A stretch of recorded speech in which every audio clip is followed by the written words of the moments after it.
This is going to take 1 hour, but I'm not going to speak 1 hour all the time. My plan is to speak around 35-40 minutes. And it's not going to be a didactic speech. I'm not going to tell you, okay, 10 rules of entrepreneurship, 1, 2, 3. No, it's more like my own story. So imagine a friend is speaking to you and telling you his story or her story. And then for the last 20-25 minutes, I would prefer that we do a question and answer session. So if there's anything that I'm missing out, or if there's anything that you are curious about, you can ask me. And if I speak too fast in English, you can also tell me. You can just say, hey, slow down, and I will slow down. Because I know it's not always very easy to get acquainted to a foreign language, which English is my own foreign language as well. So, I know, first of all, thank you for organizing this fantastic event. Well, what I did to be a speaker is that it was my own effort, actually. I travel a lot because of my work, because I give speeches, I give trainings. And when I travel abroad, first I came to India for a friend's wedding. And also I gave a seminar in India because I knew some people there who had a co-working space. And when I came to Nepal, I also searched for co-working spaces because I said I did one in India, why not in Nepal? Because I like to share my stories with people from wherever around the world, doesn't matter. And then I found a co-working space and I found Kushar. Sorry if I pronounce your name wrongly. And Kushar. And then I told, hey, I'm doing this, would you like to do it together? And he said, yeah, let's look into it. And 1 week later he said, hey, why you don't give this speech in Presidential Business School? I said, I don't mind where I give it as long as there are people that I can share it with. So that is actually how I'm giving this speech right now. And thank you for this fantastic organization. You've been very helpful. And tonight, unfortunately, I'm flying out from Nepal. I was here for a week. I was in Pokhara and then I climbed up to Poon Hill. So now I have like 2 toenails missing and my legs are hurting and my back hurts. So I'm like a 60-year-old. So when we were climbing up stairs, I was like, please use the elevator. I cannot hold it. So sorry if I'm like an old person when I speak.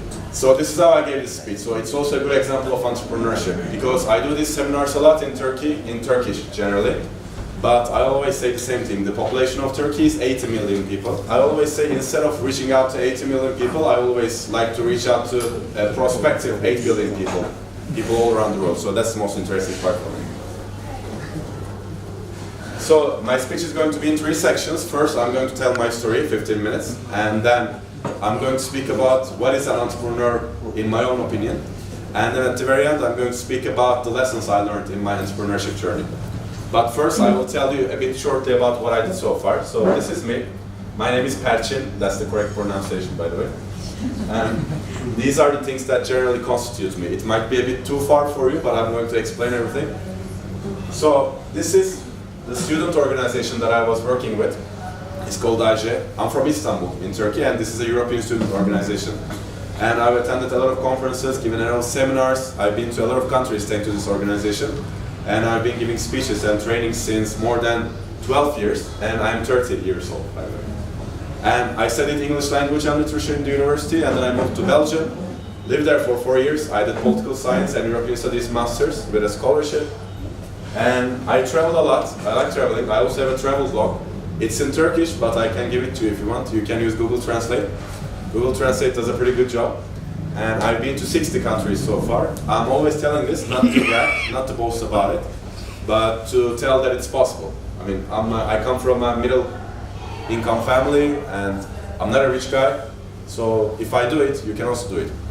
I know a lot of people who did more than me. I know a guy who traveled to 135 countries. I know a guy who traveled to every country in the world, 195, I guess, more or less. It changes sometimes. And the traveling part really helps me meet new people, broaden my horizons, and I'm going to tell this later in the seminar. All these very famous entrepreneurs, they're generally people that travel a lot in their lives as well. Because you cannot just simply stay in one place and be a visionary. You have to expand your horizons. And I have 2 books. They're all in Turkish, unfortunately, but I'm going to get it translated into English, and when I get it translated, first thing I'm going to do is to mail it to Presidential Business School, so you can read it. What is basically my entrepreneurship story? So what I'm explaining here, it's a longer version in the book, with all the stories and the feelings, and the second one is my travel book. So every country I go, I write a story. So Nepal, it's the first time I'm in Nepal, so in my next blog, it's going to be there for sure. And I'm going to say good things about it, don't worry. Apart from the high mountains. It injured me. And lastly, I'm the founder of Bosphorus Story House, which is a training firm. And my plan is to make education accessible for everyone, basically, in the informal manner. So by e-learning and by seminars like this. But I'm not going to get into too much detail of that. So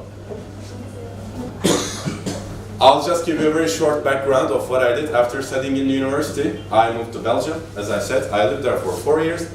I did my master's, I did my internship there. And I came back. I was in the army for 6 months. And after the army, I traveled for 3 months from Russia to Thailand. I did a backpacking trip. It took around 90 days. And then I came back and I started looking for a job. I don't know what to do. And when I was traveling, I was watching this series. Do you know what is this? It's called The Suits. Does anybody watch Suits? It is about this very fancy lawyer in New York that he earns millions of dollars and he saves the day. Like every episode is like this. There's a problem, he solves it, and there's a multi-million-dollar deal, and all the girls like him, and he drives a very fancy car, and the TV show is over. So every episode is the same. So it's very cheesy, but I liked it. And when I traveled, I was watching it a lot. And I thought corporate life was like that. So when I entered the corporate world, it would be all like, I'm going to save the day, and it's going to be multi-million-dollar deals. I'm going to be a big shot. Everybody's going to ask me for my opinion. It wasn't like this. When I entered, it was an American firm, energy trading firm. It was going to be so good, but the expectations and the reality were completely different. I'm not saying the corporate world was bad. I'm not saying don't get into jobs, but I'm saying do what you're happy with. So this didn't make me happy because I felt like it was the same routine every day. People were not happy with what they did, at least in that company. And then I said, but the benefits were very well. I earned more than $1,500 per month, which was very high for Turkey.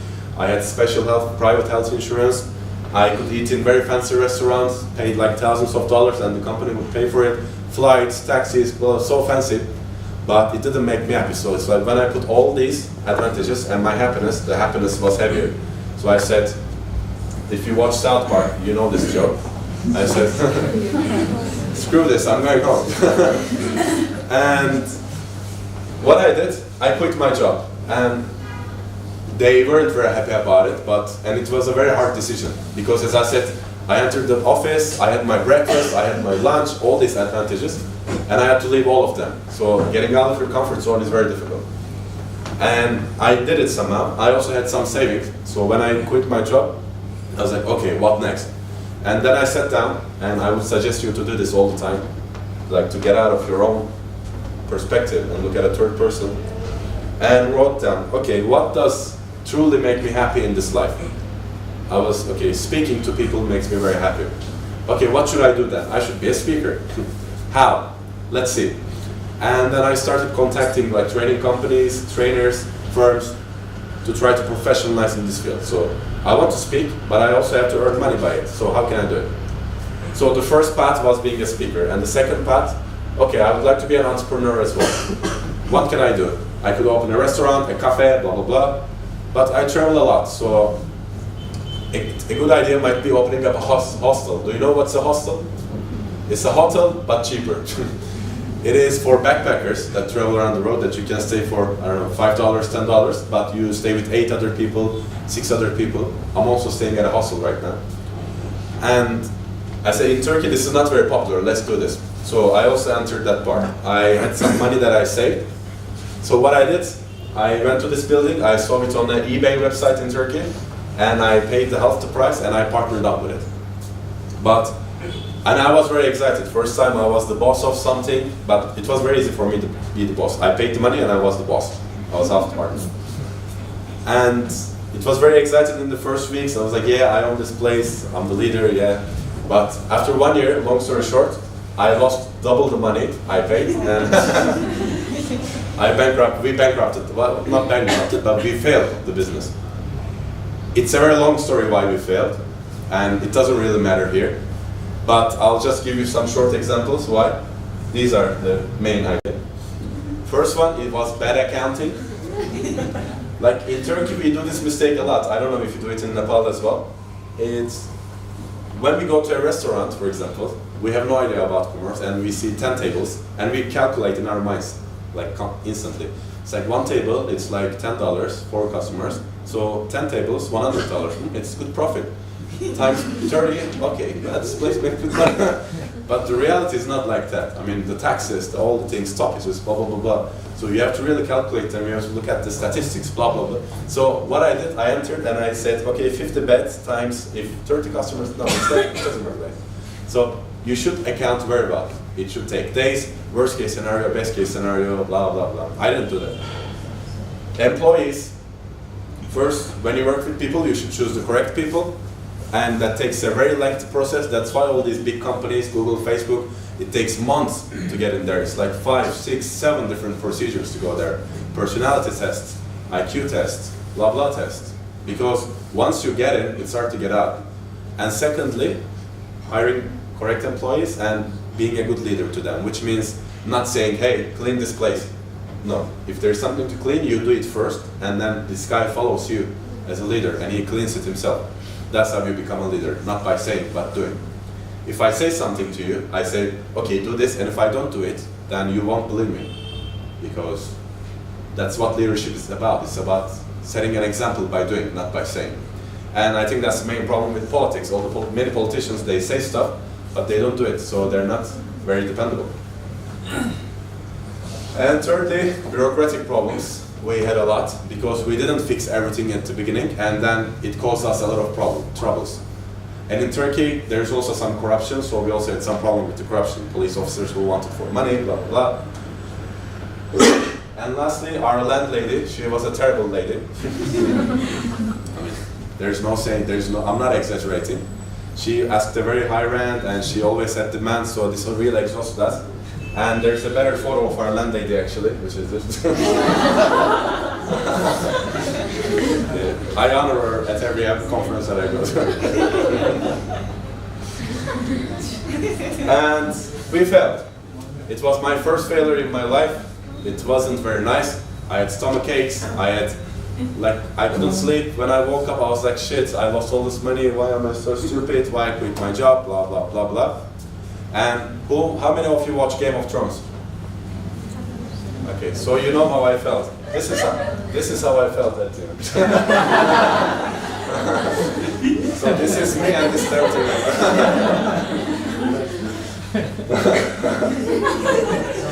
But nobody comes to save me. I'm like crushed.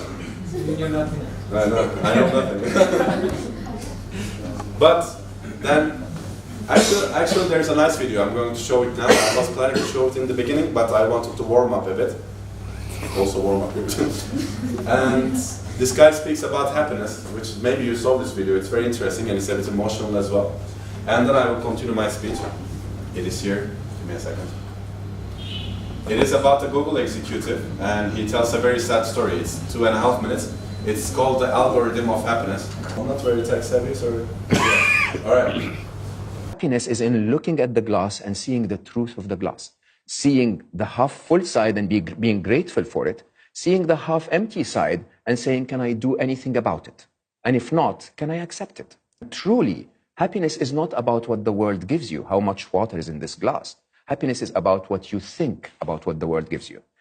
Happiness is equal to or greater than the difference between the way you see the events of your life and your expectation of what life of how life should behave, right? So if life meets your expectations, you're happy. We mix two states. One of them is happiness and the other is fun.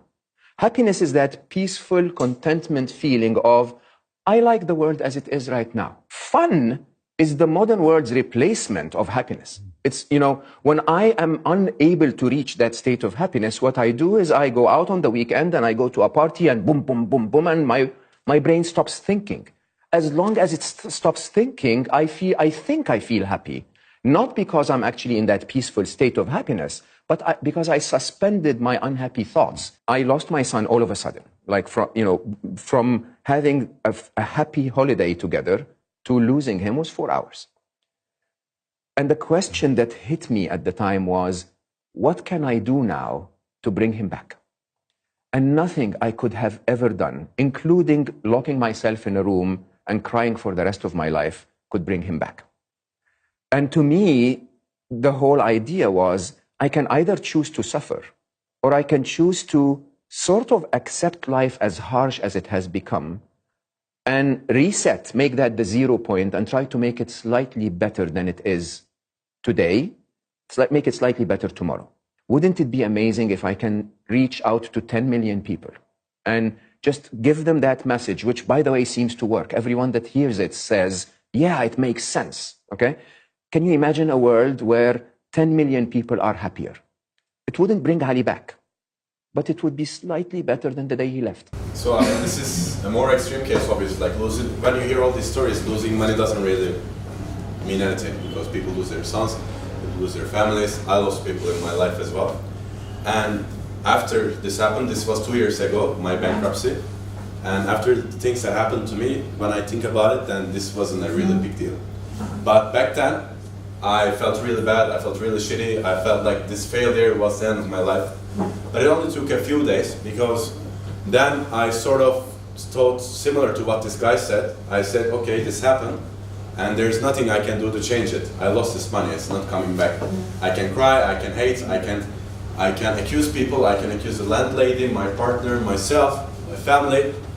But then I said, this is not going to change anything. So there are two options. One, that I cry for the rest of my life. Two, that I learn from this lesson and I continue my life with the lesson learned, and it's a valuable lesson. And I chose the second one after a few days. It's not easy, I'm not saying this is so easy. And what we did, it's funny that every crisis, like there's a Chinese proverb, they say, at least it's Chinese, every crisis brings an opportunity.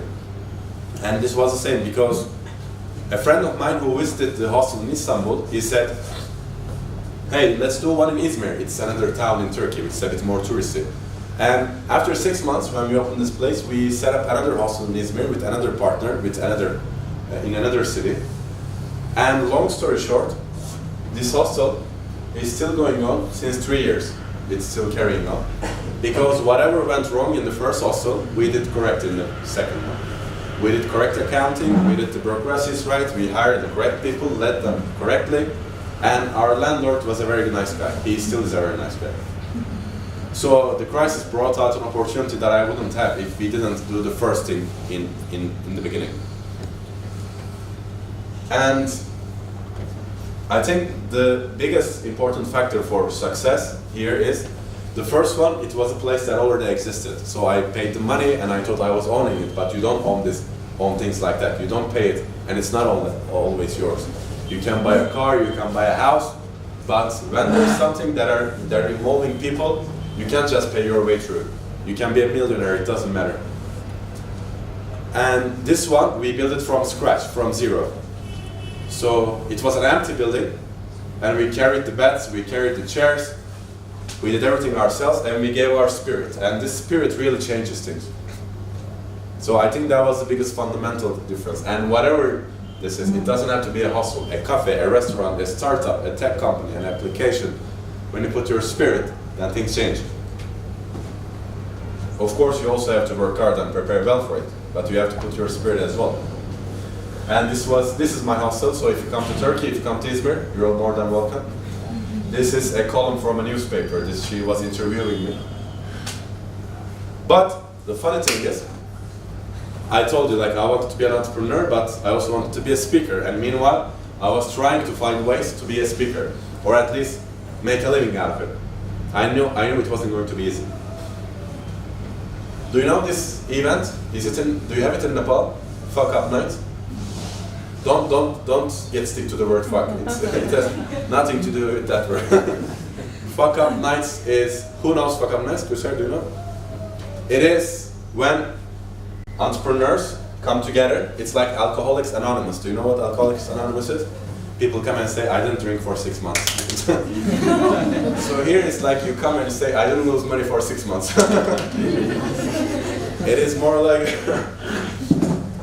it's a Mexican franchise, but it's popular all around the world. So it's also very popular in Istanbul. I attended as a participant once. So what they do, like entrepreneurs comes, 4 or 5 of them, speak for 15-20 minutes. It's close to the speech that I'm giving right now, but it's more about the failure. He says, hey, I had this business, I had this idea, I went there and I lost €1 million. And when I listened to these guys, I felt very relieved because I only lost like 20,000 euros, which is a lot. But I'm like, okay, it's not so bad. And then I said, hey, this is good. I would like to be a speaker. So I saw a post and they said, hey, if you want to be a speaker, fill this Google Forms, blah, blah, blah. So I filled it and I was a speaker in the event in Istanbul. And I gave a speech, again, similar to this, but this was 1.5 years ago, even more, 2 years ago. So, I mean, the story was different. But it got a lot of attention, like in YouTube, it was watched a lot, it's in Turkish. And people came to me after the event, it was as much as these people, I guess, like around 60, 70, maybe a bit more. And then people came to me after the speech and they said, hey, this was very interesting, this speech. Do you share your story in other places? So I had this idea, hey, why don't I share my story in other places? So what I did, hey, let's create an event where I speak about my entrepreneurship story. How to do that? I basically opened my Facebook page. Well, first I asked these people, this is me. These are my friends. I said, hey, let's do an event where we share our stories 10-15 minutes each in a more interactive and inspiring way, because people are going to work, coming back, they're a bit bored of these lecture kind of speeches. It's like 10 rules of entrepreneurs, how successful I am, blah, blah, blah. No, but it's more like honest and sincere, failure-based, and also a bit inspirational, interactive speeches. So I asked her, hey, do you want to be a part of it? Yes, yes, yes, yes. So we were 5 people. And I opened the collage website, I put the photos together, I opened the Facebook event, I said entrepreneurship stories, explained the event, invited all my friends. I had like 2,000 friends on Facebook, so all the Turkish friends, I was like invite. So my finger was sore. It's like a track, got fit fingers. And then at the end, and it was a free event, this much people came. And I was like, hey, this can work out. And what we did, it was free, but we put a donation box. We are not going to do it here, don't worry. And we said, if you would like to contribute, you're more than welcome to. And we earned, like they put like more than 200 euros. And I was like, okay, if I do this 100 times, I'm rich. And I mean, apart from all the money, blah, blah, blah, because money comes, money goes, I mean, it is important, but it's not the big deal. When I saw this many people coming, and they weren't all my friends, they were like friends of friends, people who heard it, so it's like, there is a need. So let's carry on with this, how to make it better. And the good thing is, like, when you start producing and when you start contributing, people want to contribute back. So after this first event, a guy who was my friend from the university, I haven't seen him for 5 years, he was among the audience. And he said, hey, I'm a visual designer, I'm a graphic designer, I would like to make a logo for this. So we had this logo, it's GH, which is girişimcilik hikayeleri, which is entrepreneurship stories in Turkish. So we had a logo, and then another guy came, he said, hey, let's make a website for you. So we made a website for us. And this really helped me a lot. For example, when I contacted the Presidential Business School, they see my website and they say, okay, this guy is doing a good job. His videos, his speeches, blah, blah, blah. And then a YouTube channel came to me and he said, hey, let's make an interview with you. So it all like brings each other. And after this interview, some other guy contacts me and said, hey, let's work together. So it's like a snowball. It all starts with one event that I did, and it was not much effort, believe me. And long story short, till now, like we also had events where we had 200 people, 300 people. Till now we had, I checked Eventbrite, it's an event website. I put all my events on Facebook, Meetup, Eventbrite, so you can also look back at them. We had more than 70 events in 2 years. 1.5 years actually. Like this is about public speaking, it's an open seminar. This is about traveling. This is about entrepreneurship stories. This was the 15th, and this one is the 29th actually.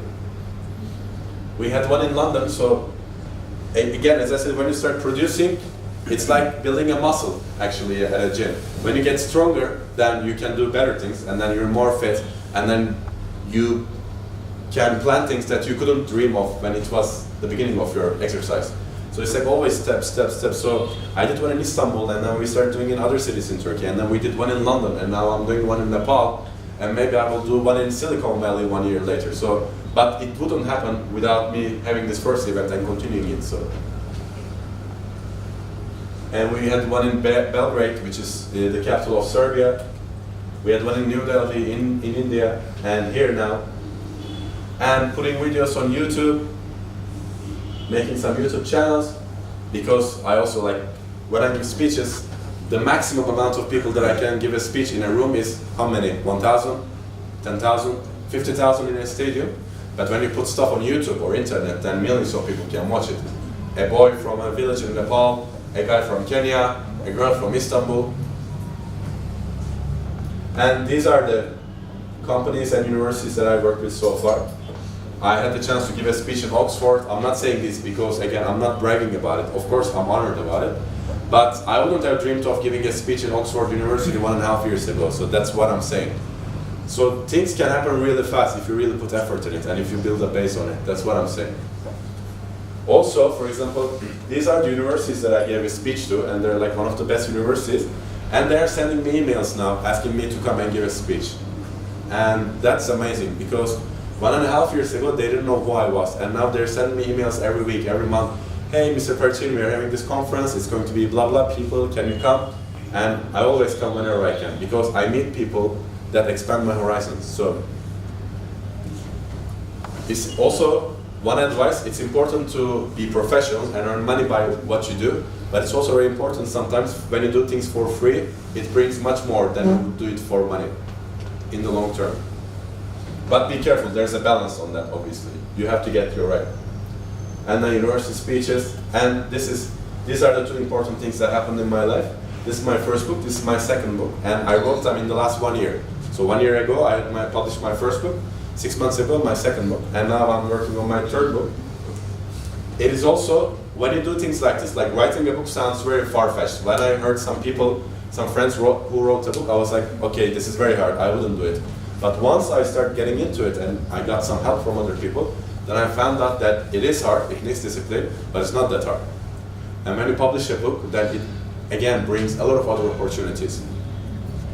Because in today's world, a lot of people do a lot of things, and you have to strive out somehow by working hard, and also you have to promote yourself very well. But it doesn't mean, promoting yourself doesn't mean, hey, look at me, look at me, look at me. It's not like this. You have to promote yourself by your work. So there's a balance between being a clown and like not being there at all. So when you're in the middle, then people want what you do.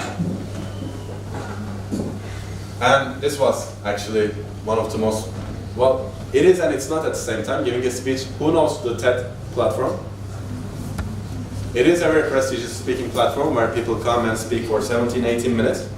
And I got invited to that in March, and I gave a speech in May 2017. When the guys came to me, they said, hey Percin, how are you? Do you know Toastmasters? How many of you know Toastmasters?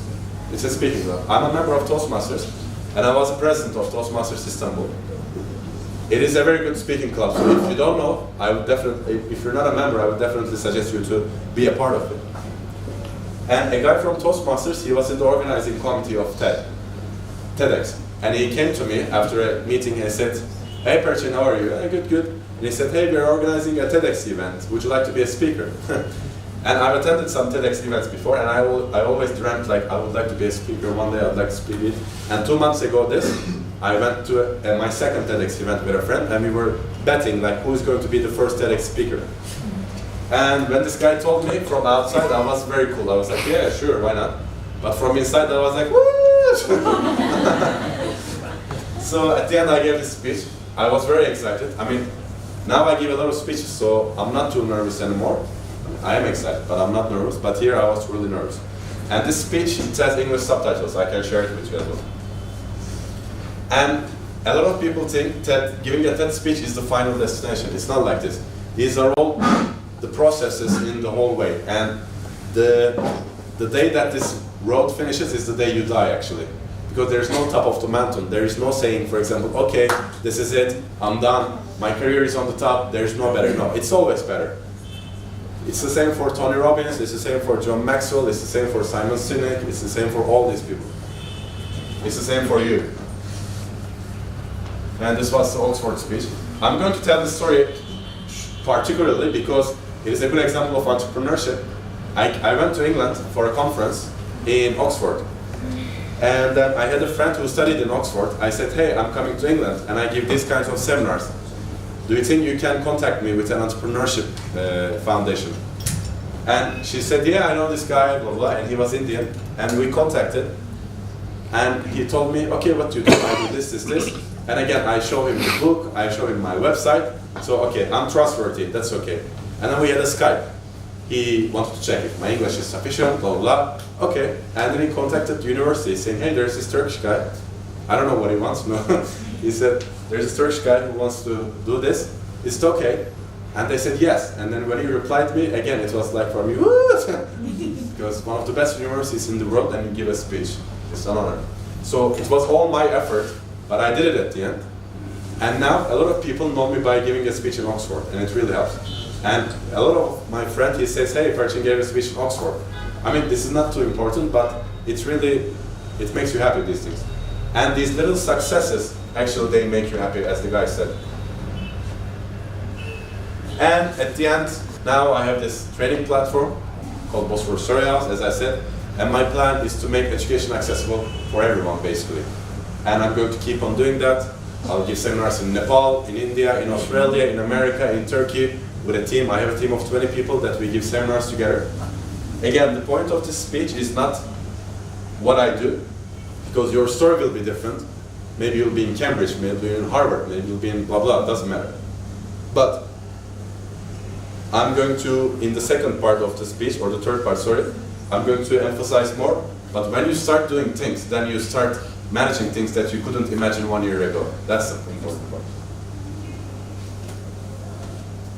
Okay, and when people think about entrepreneurs in Turkey, at least they do that. I don't know the Nepalese example, but they always think of like people like Steve Jobs, Elon Musk, like these specific entrepreneurs. These are definitely entrepreneurs, and this guy is a very good example for me. You know who this is, right? Elon Musk. He's the founder of PayPal, Tesla, SpaceX, sending people to Mars. Not yet, but he will. And he's a good example because this guy first had his own software company. He sold it, and then he said, hey, let's make a website where people can send money to each other all around the world. He built PayPal, and then he said, hey, let's make cars that runs on electricity. He built Tesla, and then he said, hey, let's send people to Mars. He built Tesla, SpaceX. And now he's one of the most famous entrepreneurs. If you don't know this guy as an MBA student, shame on you, no? Know this guy. But, do you know who this girl is? Yes. An entrepreneur is not only, for me, someone who has a startup. Malala is also an entrepreneur because she saw a problem. Girls cannot go to school in Pakistan. She tried to find a solution. She had challenges. She got shot in the head. It's a big challenge. I hope none of you get shot in the head ever. But she recovered, luckily. And long story short, she won the Nobel Peace Prize, 16 years old. And she's studying in Oxford right now. And she's one of the most influential women in the world. She was born in a village in Pakistan. She's an entrepreneur. Gandhi is an entrepreneur. Because he lived in England, he had a good life, he was a lawyer. He came to India, he was at a train. The conductor kicked him out of that wagon because he thought he was Indian, like originally Indian. Well, citizenship-wise Indian. And he saw how unfair these people got treated, and he started to take action against it. Do you know who this guy is? He's Prometheus, the guy who stole fire from Zeus in mythology. He's an entrepreneur because he brought fire. Well, he challenged the status quo, Zeus, and he took the fire and gave it to people. He's a social entrepreneur because he didn't ask for money. And then he got punished at the end. And for us, for the Turkish example, Atatürk is an entrepreneur. He's the founder of the Republic of Turkey. He saw a problem. Turkish people weren't independent anymore. He rose up against it.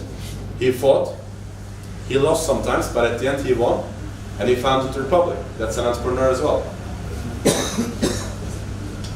And there are thousands of examples of entrepreneurs. So don't think that you're only an entrepreneur if you have a startup. You don't have to be Mark Zuckerberg, you don't have to be Elon Musk. You can be Malala, you can be Gandhi, you can be Atatürk, you can be... I mean, I'm sure there are a lot of Nepalese examples. Kushar was giving me some Nepalese examples of businessmen.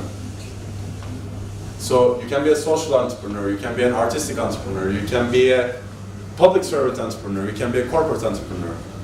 I don't know what your talent is, so don't do stuff that people tell you to do, but do stuff that you're truly happy with. And this is Tony Robbins. Okay, in the last 10 minutes, I'm going to talk about the lessons I learned on this way. So like after all these 2 years, after all these things that happened, I sat down again. Again, I suggest you to do this every month. What I learned, so I wrote down notes. What was my lessons? And these 10 notes were the most important things that I learned in my life so far. First one is to start with why. I'm going to cut them very shortly because you can speak about this for hours. But the basic idea of this is when you do something, don't answer the question what. Answer the question why. So don't say what do I want to be. I say why am I in this world? And what is my why? So for example, I didn't say, in the beginning I said I wanted to be a speaker, but then I said my why is to inspire people and to get inspired. And then I reached how, and then I reached what. So I said, what is my why in this world? It is to inspire and to be inspired. How? By communicating as many people as possible. So what do I have to be? A speaker. So when you know your why, when you start with why, then you will be much more motivated.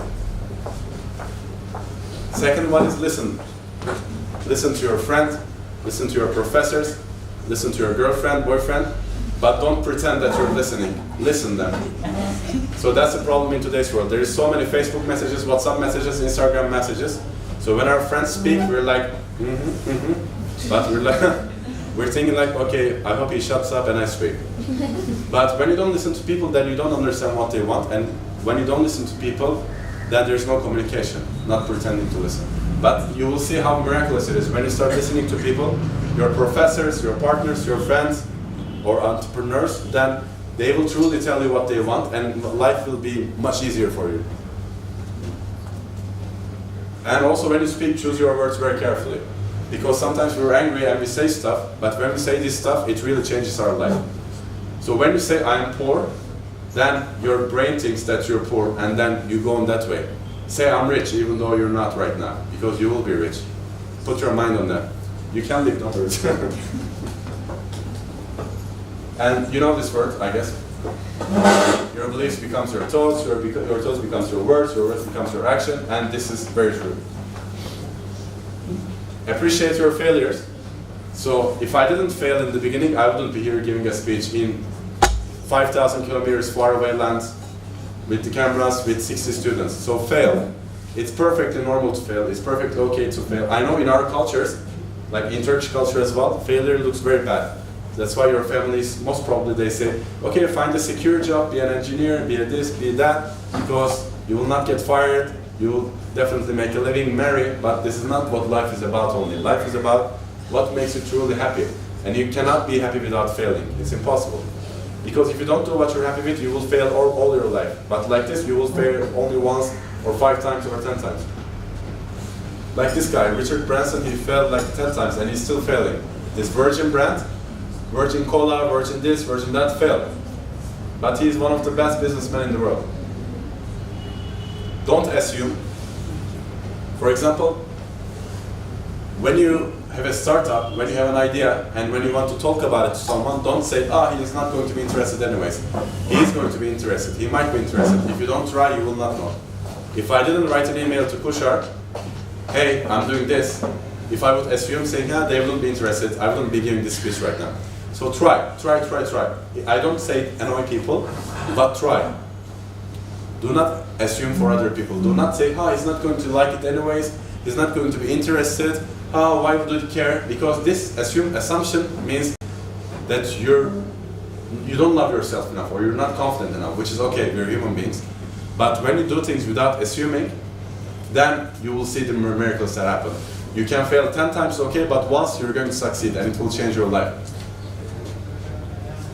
Don't take it personal. Again, you will try one thing 10 times, 9 times people will say no, it's not about you. They don't say it because they don't like you. They don't say it because you're not valuable. don't take these things personal. Also, when somebody says to you, shut up, or when somebody says to you a negative thing, don't take it personal. Because if you take it personal, it means you accept it. If you don't take it personal, it means you know yourself. Anyways, you just take the criticism and you learn from it. Also with your families, they might say things that you don't like, and I know it's sensitive, but don't take it personal. It's about them, it's not about you. And produce all the time. It's good to have money in the bank, to have a house guaranteed, but the more you produce, you will see the miracles. In 1 year, 2 years, 3 years, you will achieve things that you wouldn't dream of. And do your best all the time. It will take 1 hour effort, 2 hour effort, 1 day, 2 days effort, but it will pay off. Do your best when you do it. Give 100% of it. And the only way to give 100% is to do something that you like. So find what you like and do 100%. And each time, here's a good example. He's not the best basketball player because he's the most talented one. He's the one because he's talented, but he works the hardest as well. And do you know what Kaizen means? It means continuous improvement. So each time do better. So I give this speech, and then you say, oh, it was a very nice speech, blah, blah, blah, but you could have done this better. Or I think, okay, I could have done this better. And then I say, okay, next time I'm going to pay attention to this. So next time it's better, next time it's better, next time it's better. That's what Kaizen is about. Like brands like Mercedes, Apple, Facebook, they always do Kaizen. They always say, how can we do this better? Because there's no perfect. There's never going to be perfect. It might be the best speech in the world, but it can be better next time. But also don't be unfair to yourself. Don't say, oh, this was such a shit speech. No, it was good, but it can be better. And know your subconscious when you do this. Because our conscious minds and our subconscious minds are two different things. And our subconscious mind, it's much more bigger, and it plays a much bigger role because the neurons in our subconscious, it's billions of neurons. In our conscious, there's only a few thousand of neurons. It's a very long topic, so I just suggest this book to you, The Ant and the Elephant. Please read this book. It's about the elephant and the ant on top of the elephant. The ant is the conscious mind, which is the things that you realize, and the elephant is the subconscious, so the things that you don't realize in your daily life. But the ant goes some direction, kilometers, and the elephant takes one step left, and it's in the same place. So if you don't believe in things subconsciously, then you will not go anywhere. So when you want to be a speaker, you work hard, you do everything, but you also speak to yourself. You say, I'm the best speaker in the world. I give speech to millions of people. You say things as if it has happened, even though if it doesn't, because subconscious doesn't distinguish reality from fake. It's like a child. So when your subconscious believes something, then you're halfway done. And then you just have to work for it. That's why when you work for things, if it doesn't happen, then it means you don't truly believe this in your subconscious.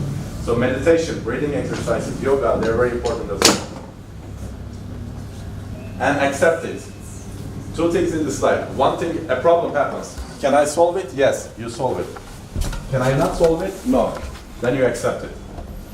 As this guy who lost his son, I lost my mother and I lost my father. They're not in this life anymore.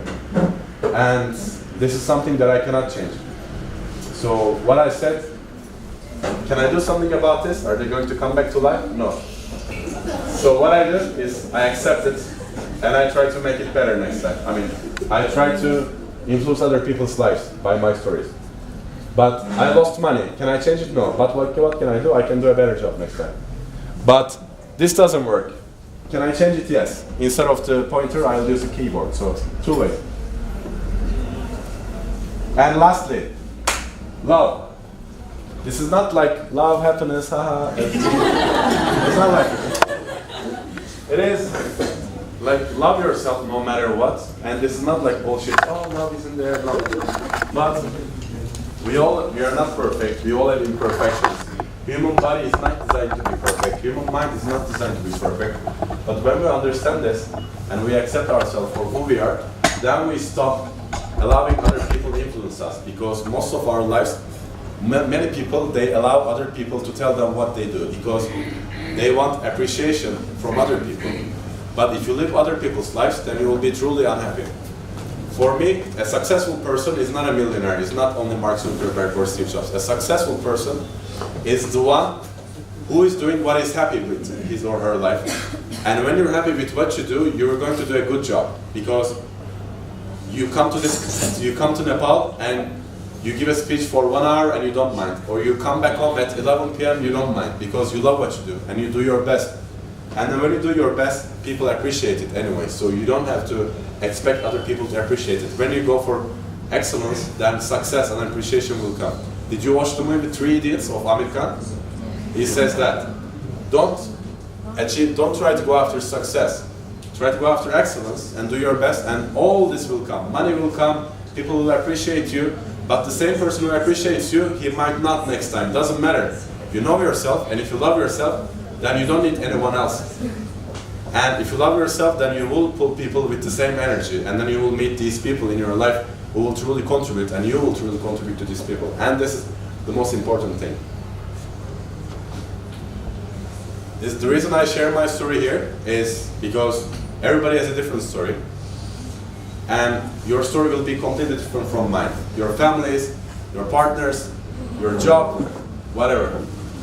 That's why I didn't want to impose anything when I speak. I didn't want to say you have to do this, you have to do this, you have to do this, but there are some fundamentals. So again, find out what you're happy with, listen to other people, but don't live their lives, and when you do it, you will do a good job, and then you will be truly successful and be excellent. And then all the other things will come. And being an entrepreneur, as I said, is not only having a startup or a company. It is doing what you like, and it's being creative about it. So I hope you're happy with your life. I think you're at a good place. I think you're at a good university. And I think from now on, you just have to do what you like and work hard for it, and the rest will come. And one person can change the world. Look at all these people. Again, Mark Zuckerberg, Steve Jobs, Elon Musk, they are one person, and look what they do. There's no difference between you and these guys. The only difference is that they internalize these, and the rest will come. Thank you very much.